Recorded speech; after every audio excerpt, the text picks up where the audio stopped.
జూబ్లీహిల్స్ ఉప ఎన్నిక అన్ని పార్టీలకు చావో రేవోగా మారిపోయింది. ఇక్కడ గెలిస్తే తెలంగాణ అంతటా మేసం మేలేయొచ్చు. అందుకే ఎన్నడూ చూడనంత ఫైట్ ఇప్పుడు కొనసాగుతోంది. ఎప్పుడూ విననంత హైప్. అభ్యర్థుల మధ్య పోటీ కాస్త పార్టీలుగా మారడంతో ఎలాగైనా విజయం సాధించాలనే పట్టుదలతో ఉన్నాయి. అందుకే ముఖ్యమంత్రి నుంచి ఎమ్మెల్యే దాకా అధికార కాంగ్రెస్ పంచ సూత్రాలతో దూకుడు ప్రదర్శిస్తోంది. ఇక్కడ ఎంపీగా బీజేపీ ప్రాతినిధ్యం కావడంతో కమలదళం కూడా ప్రెస్టీజియస్ గా తీసుకుంది. అసలు సిట్టింగ్ స్థానమే తమది. 6 జూబ్లీహిల్స్ లో మళ్లీ జెండా పాతాలని కారు పార్టీ కథనోత్సాహంతో కలబడుతోంది. ఇప్పటికే మంత్రులు వారి సతీమణులు ఇంటింటి ప్రచారంతో దుమ్ము రేపుతున్నారు. క్యాంపెయిన్ కి మిగిలింది 4 రోజులే. నిద్రాహారాలు మానేనా సరే సాధించాలని కొత్త వ్యూహం నూరిపోశారు సీఎం రేవంత్ రెడ్డి.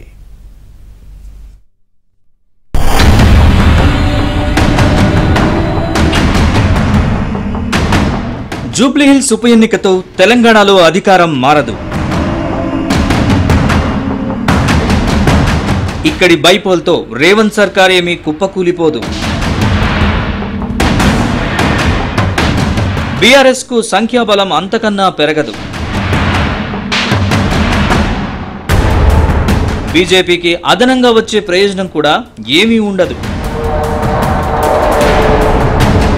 మరైనా ఎందుకింత హీట్ పుట్టిస్తోంది జూబ్లీహిల్స్ బైపోల్? తెలుగు రాష్ట్రాల్లో హాట్ గా మారడంతో ఇక్కడ విజయం అధికార కాంగ్రెస్ కు, విపక్ష బీఆర్ఎస్ కు, కేంద్రంలోని బీజేపీ సర్కార్కు ఇజ్జత్ కా సవాల్గా మారింది. బీహార్ రాష్ట్ర అసెంబ్లీ ఎన్నికలు ఒక ఎత్తు, జూబ్లీహిల్స్ ఉప ఎన్నిక ఒకటి మరో ఎత్తు అనేలా సాగుతోంది రాజకీయ రణం. ఇన్నాళ్లు సాదాసీదాగా ప్రచారం చేస్తూ వచ్చిన అధికార కాంగ్రెస్ ఒక్కసారిగా ప్లాన్ మార్చింది. ప్రత్యర్థులు ఊహించని విధంగా ముఖ్యమంత్రి రేవంత్ రెడ్డి సరికొత్త స్ట్రాటజీతో మంత్రులు, ఎమ్మెల్యేలు, ఎంపీలు, కార్పొరేషన్ల చైర్మన్లకు దిశానిర్దేశం చేశారు. ఈ నెల 9తో ముగిసే ప్రచారానికి మిగిలింది ఇంకా 4 రోజులే. రొటీన్గా కాకుండా అవుట్ ఆఫ్ ద బాక్స్ ఆలోచించి ప్రచార వ్యూహంపై హస్తం పార్టీ నేతలకు సరికొత్త వ్యూహాలను నూరిపోశారు రేవంత్ రెడ్డి. గత వారం కంటే ఈ వారం కాంగ్రెస్ ఓటింగ్ శాతం పెరిగినట్లు సర్వేలో తేలిన విషయాన్ని ప్రస్తావించారు ముఖ్యమంత్రి.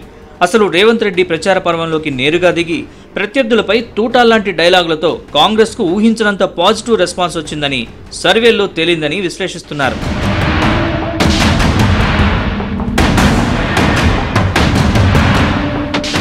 ఇటు క్షేత్రస్థాయిలోనూ ప్రచార వ్యూహం మార్చింది కాంగ్రెస్. ఇప్పటికే జూబ్లీహిల్స్ లో డివిజన్ల వారీగా బాధ్యతలు చూస్తున్న మంత్రులు వారి భార్యలతో ఇంటింటి ప్రచారం చేయిస్తున్నారు.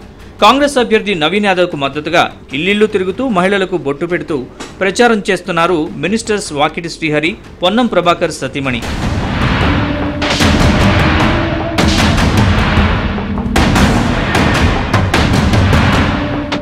కాంగ్రెస్ హయాంలోనే హైదరాబాద్ అభివృద్ధి జరిగిందని, లక్షలాది మంది ఐటీ ఉద్యోగులు ఉన్నారంటే దానికి అంకురార్పణ హస్తం పార్టీ వల్లే అంటూ ప్రచారానికి పాత మసాలా యాడ్ చేస్తున్నారు మంత్రులు.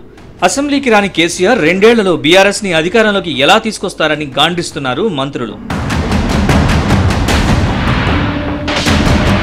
ఇక సిట్టింగ్ స్థానాన్ని ఎలాగైనా నిలబెట్టుకోవాలని నానా తంటాలు పడుతోంది బీఆర్ఎస్. మాగంటి గోపీనాథ్ చేసిన మంచి పనులే ఆయన సతీమణి సునీతను గెలిపిస్తాయని కారు పార్టీ కాస్త కాన్ఫిడెంట్ గానే కనిపిస్తోంది. ప్రచారంలో రేవంత్ 2 ఏళ్ల పాలనపై సెటైర్లు వేస్తున్నారు. రేవంత్ రెడ్డి 5 ఏళ్లు ముఖ్యమంత్రిగా ఉంటే బీఆర్ఎస్ కు 15 ఏళ్ల వరకు డోకా లేదంటున్నారు బీఆర్ఎస్ వర్కింగ్ ప్రెసిడెంట్ కేటీఆర్. తెలంగాణలో ఒక్క సీటు కూడా కాంగ్రెస్ గెలవదని జోస్యం చెబుతున్నారు. రేవంత్ ప్రభుత్వం చేసిన అభివృద్ధి ఏం లేదు కనుకనే కాంగ్రెస్ నేతలు హోల్సేల్ గా బీఆర్ఎస్ పై పడి ఏడుస్తున్నారంటున్నారు కేటీఆర్. రేవంత్ రెడ్డి ఉంటే పోతే ఆయన ఉంటేనే నాకు లాభం. ఆయన 5 ఏళ్లు ముఖ్యమంత్రిగా ఉంటేనే మరో 15 ఏళ్ళు కాంగ్రెస్ ఎవడు ఓటేయడు. 15 ఏళ్ళు కాంగ్రెస్ ఎవడు ఓటేయడు, ప్రపంచంలో ఇంకెవడు ఓటేయడు. ఎట్లా అయితే ఆంధ్రప్రదేశ్లో అంతర్ధానమైందో కాంగ్రెస్, రేవంత్ రెడ్డి గారు 5 ఏళ్లు ముఖ్యమంత్రిగా ఉంటే కాంగ్రెస్ పార్టీ మరొక 15 ఏళ్ళు తెలంగాణలో ఖాతా కూడా తెరవనంత దారుణమైన పరిస్థితిలో ఉంటుంది. ఇది పక్కా రాసిపెట్టు. 6 గ్యారంటీల గురించి ఏం చెప్పాడు? మీకు వచ్చిందా? రాలేదు. మరి ఈయన ఓటేస్తారా? మళ్ళీ వేయకూడదు. ఎందుకు వేయకూడదు? ఇట్లా మోసం చేసిన తర్వాత కూడా మోసగాడికి ఓటేస్తే రేపు అసలు ఇంకేమి ఇవ్వడు, ఉన్నవి క్యాన్సిల్ చేస్తాడు, బ్లాక్ మెయిలరు, ఇవన్నీ నేను చెప్తున్నాను. ఆయన మీద నేను ఎక్కడ మాట్లాడుతున్నా? ఆయన ఇచ్చిన హామీలు, ఆయన వైఫల్యాలు, ఆయన ప్రభుత్వం ఎట్లా అటర్ఫ్లాప్ అయింది అది నేను చెప్తున్నా. ఆయన మాట్లాడమనండి 2 ఏళ్లలో ఏం చేశారు. ఇక బీఆర్ఎస్ బీజేపీ మధ్య ఉన్న అనుబంధం, ఆ 2 పార్టీల నేతల మధ్య ఉన్న సీక్రెట్స్ ని జనానికి పూసగుచ్చినట్లు ప్రచార పర్వంలో వివరిస్తున్నారు ముఖ్యమంత్రి రేవంత్. కాళేశ్వరం ప్రాజెక్టు అవినీతి విషయంలో బీజేపీ చేసిన సవాళ్లు ఏమయ్యాయని సూటిగా నిలదీస్తున్నారు ముఖ్యమంత్రి. అసలు బీజేపీకి ఓటేస్తే ఎటు వెళ్తుందో, బీఆర్ఎస్ కి ఓటేస్తే ఎటు వెళ్తుందో విడమర్చి వివరిస్తున్నారు రేవంత్ రెడ్డి. కాళేశ్వరం ప్రాజెక్టు సంబంధించి నరేంద్ర మోడీ గారు, అమిత్ షా గారు ఈ రాష్ట్రంలో పర్యటనకు వచ్చినప్పుడల్లా కాళేశ్వరం కేసీఆర్ కు ఏటీఎం గా మారింది, 1,00,000 కోట్లు కొల్లగొట్టిందని ప్రధానమంత్రిగా హోంమంత్రిగా మీరు ఎన్నోసార్లు ఈ రాష్ట్రంలో మాట్లాడింది. కాళేశ్వరం కట్టడం, కాళేశ్వరం కూలడం 3 ఏళ్లలో జరిగిపోయింది. 1,00,000 కోట్ల రూపాయలు ఈ రోజు గోదావరిలో కలిసిపోయినాయి. ఇటువంటి సిబిఐకి 48 గంటల్లో తండ్రి కొడుకులను చెర్లపల్లి చెంచల్గూడ జైలుకు పంపిస్తామని నేను ఈనాడు సూటిగా సవాలు విసురుతున్నా. కిషన్ రెడ్డి గారికి మీరు చెప్పింది నిజమైతే, మీరు కేసీఆర్ కు లొంగిపోకపోతే, మీరు వాళ్ళు ఒక్కటి కాకపోతే, బీఆర్ఎస్ బీజేపీ ఫెవికల్ బంధనం ఒక్కటి కాకపోతే ఎప్పుడు అరెస్టు చేస్తారో 11 తారీఖు లోపల సిబిఐ ఎఫ్ఐఆర్ చెయ్యాలి, కేసీఆర్ హరీష్ ను అరెస్టు చెయ్యాలి. అసలు జూబ్లీహిల్స్ ఉప ఎన్నిక ఎవరికీ రెఫరెండం కాదంటున్నారు కేంద్ర మంత్రి కిషన్ రెడ్డి. కాళేశ్వరం ప్రాజెక్టులో 1,00,000 కోట్ల అవినీతి అంటూ గత అసెంబ్లీ ఎన్నికల ముందు ఊరూరా ప్రచారం చేసిన రేవంత్ రెడ్డి తీరా ముఖ్యమంత్రి అయ్యాక కేవలం మేడిగడ్డపైనే విచారణ కోరడం ఏంటని ప్రశ్నిస్తున్నారు. ఢిల్లీ స్థాయిలో బీఆర్ఎస్ కాంగ్రెస్ మధ్య ఒప్పందం ఉంది కాబట్టే మాజీ సీఎం కేసీఆర్ పై రేవంత్ సర్కార్ చర్యలు తీసుకోవడం లేదన్నారు కిషన్ రెడ్డి.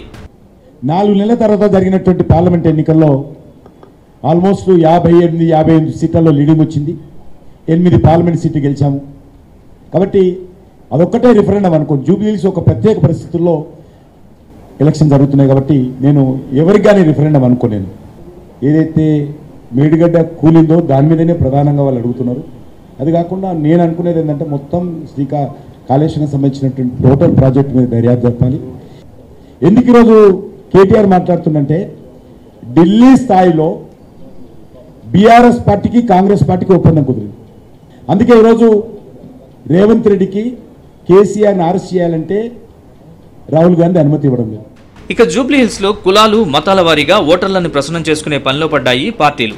నవంబర్ 11న జరిగే ఎన్నికల్లో తమ మద్దతు కాంగ్రెస్ అభ్యర్థి నవీన్ యాదవ్ కే అని తేల్చి చెప్పింది తెలంగాణ కమ్మ సంఘాల సమైక్య. బీసీలకు 42% రిజర్వేషన్లు ఇస్తూ బడుగు బలహీన వర్గాలను అభివృద్ధి చేసే కాంగ్రెస్ కే మద్దతు ప్రకటిస్తూ జూబ్లీహిల్స్ లో తమ కులానికి చెందిన 40,000 మంది మద్దతును ప్రకటించారు.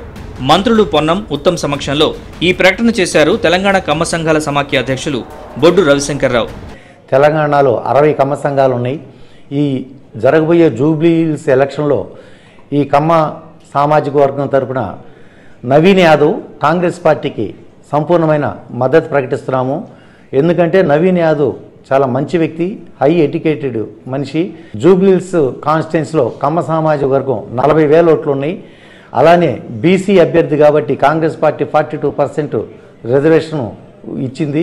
అట్లనే బీసీలందరూ మరియు అగ్రవర్ణాలందరూ మరియు దళితులందరూ మరియు మైనార్టీ సోదరులందరూ కూడా మన నవీన్ అభ్యర్థాన్ని బలపరిచి అత్యధిక మెజార్టీతో గెలిపించవలసిందిగా నేను కోరుకుంటున్నాను. జూబ్లీహిల్స్ లో రాజకీయం ఇప్పుడు తాచుపాములా బుసలు కొడుతోంది.